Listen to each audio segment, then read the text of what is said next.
হঠাৎ করে তুই একটা নতুন প্রজেক্ট পেলি। আসলে কি জানিস, এই জীবনটাই খুব খামখেয়ালি। At the end of the day সব ঠিক হয়ে যায়। আদৌ কেনই বা এসব হচ্ছে? আর তোর অফিসই বা কেন তোকে হঠাৎ করে দিল্লি পাঠানোর জন্য পাগল হয়ে যাচ্ছে? দ্যাট আই ক্যানট আন্ডারস্ট্যান্ড কিউটে। আচ্ছা, এবার সমস্যাটা বুঝলাম। আমার দিল্লি যাওয়া নিয়ে তোর প্রবলেম হচ্ছে। এখন না, সেদিন ব্যথা একটা নাম্বার দিয়েছিল, মনে আছে? মাসির? এক্স্যাক্টলি, ওনার সাথে কথা হয়েছে। ওনার অফিসে একটা পজিশন ফাঁকা আছে। ইনফ্যাক্ট উনি আমার জন্য একটা ইন্টারভিউ ঠিক করে দিয়েছে। কিউটে, কংগ্রাচ। দাঁড়ান দাঁড়ান, অত এক্সাইটেড হবেন না। পজিশনটা ইনফ্যাক্ট আমার জন্য একটু সিনিয়র বটে। দেখা যাক কি হয়। তুই সত্যি আমার কথা এত ভাবিস? আমি তোকে ভালোবাসি কিউটে। না চাইলেও আমি তোর কথা না ভেবে থাকতে পারি না। কিন্তু আমার ভালোবাসা প্রচন্ড সেলফিশ। আমি সবসময় চাই যে তুই আমায় ভালোবাসিস, সবসময় তোর টেনশন চাই, সবসময় চাই যে তুই আমার আশেপাশে থাকিস। কিন্তু এমন অনেকে আছে যার ভালোবাসা এসবের চেয়ে অনেক ওপরে, যেমন মিস্টার সেন। কেউটা জানিস, মিস্টার সেন মৌরিকে বলে দিয়েছে যে উনি আর মৌরিকে বিয়ে করবেন না। কেন? ওকে ভালোবাসেন বলে। কি? তো কোনো মানে দাঁড়াচ্ছে না। ভালোবাসেন অথচ বিয়ে করবেন না? হ্যাঁ, উনি জানেন যে মৌরি ওনাকে বিয়ে করে কোনোদিনও হ্যাপি হতে পারবে না। মৌরি শুধুমাত্র নিখিলকে ভালোবাসে, আর তাই মৌরির খুশির জন্য উনি এই এনগেজমেন্টটা ভেঙে দিলেন। এত আনসেলফিশ কেউ হয়? ভাবা যায় না। এই রঞ্জনা, তুই তোর ভালোবাসার প্রমাণ হিসেবে কোনোদিনও আমাকে ছেড়ে চলে যেতে বলবি না তো?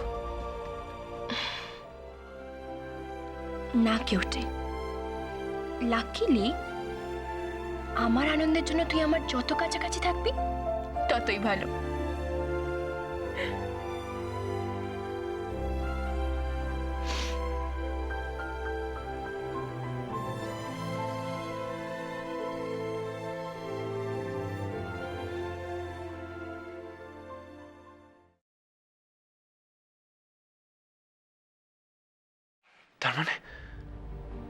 তার মানে শুধু মিলির কিডনি ট্রান্সপ্লান্টের জন্য আপনারা বিয়ে করছিলেন?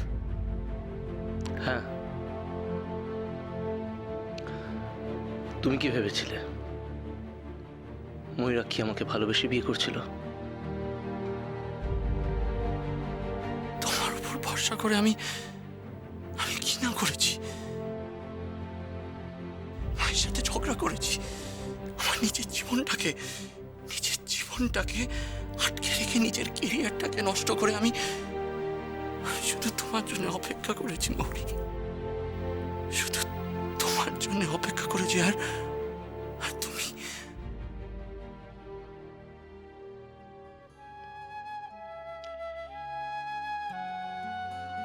একসময় তাই ভেবেছিলাম।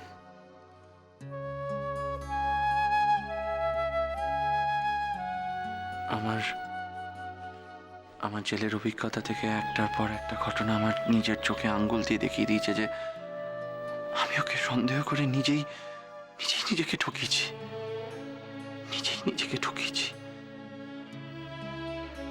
ও আমাকে ভালোবাসে,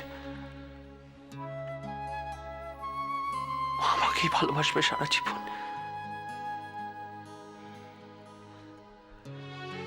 তাহলে তুমি কেন ময়ূরাক্ষীকে দূরে সরিয়ে দিচ্ছিলে?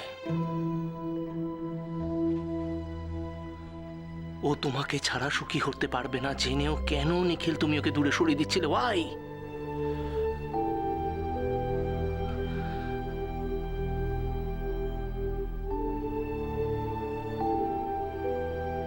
আবার আমি তোমার বিশ্বাস অর্জন করব, আবার তুমি আমার ভালোবাসাকে মর্যাদা দেবে,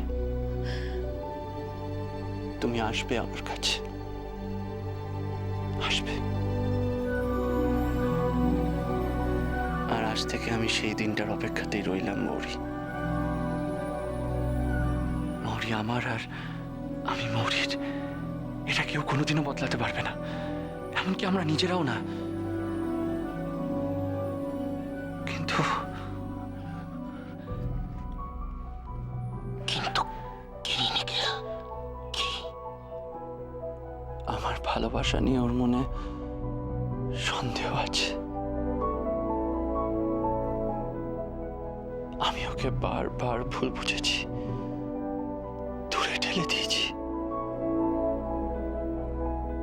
আমার কাছে ফিরে আসা নিয়ে ওর মনে একটা বাধা আছে।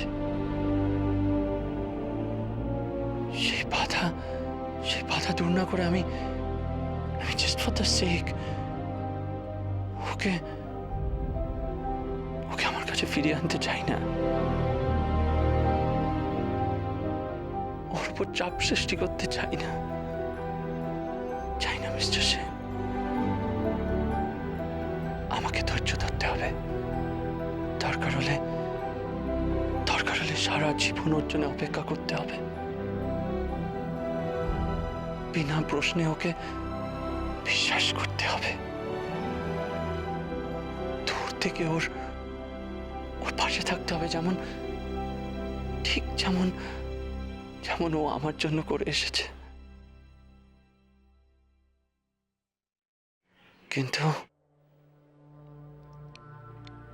আবার কিসের কিন্তু? আমার যত ইচ্ছে থাকুক না কেন, এইসব অপেক্ষা করা, ধৈর্য ধরা খুব কঠিন মিস্টার সেন।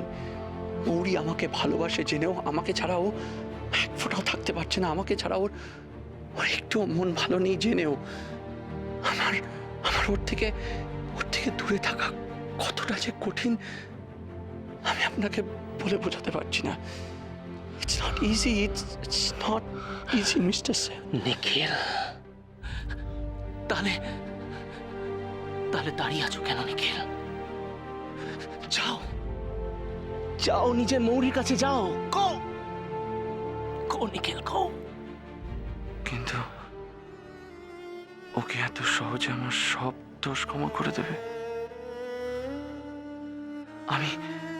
আমি কি করে ওর মনের সব প্রশ্ন, সব সন্দেহ দূর করব?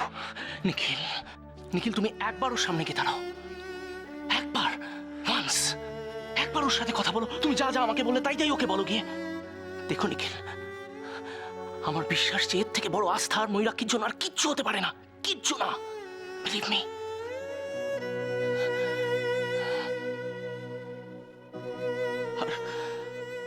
আর দেরি করো না নিখিল। ময়ূরাক্ষী আর 2-3 দিনের মধ্যে কলকাতা ছেড়ে চলে যাবে। তুমি ওকে কি থামাও নিখিল, থামাও। তোমাদের ভালোবাসার জন্য তোমরা যত কষ্ট স্বীকার করেছো তার থেকে অনেক বেশি কষ্ট আমি করেছি। আর সেই অধিকারে আজ আমি তোমায় বলছি নিখিল, চাও কি ওকে থামাও? প্লিজ নিখিল, ফর হেভেনস সেক, তুমি ওকে থামাও, ওকে ফিরিয়ে আনো।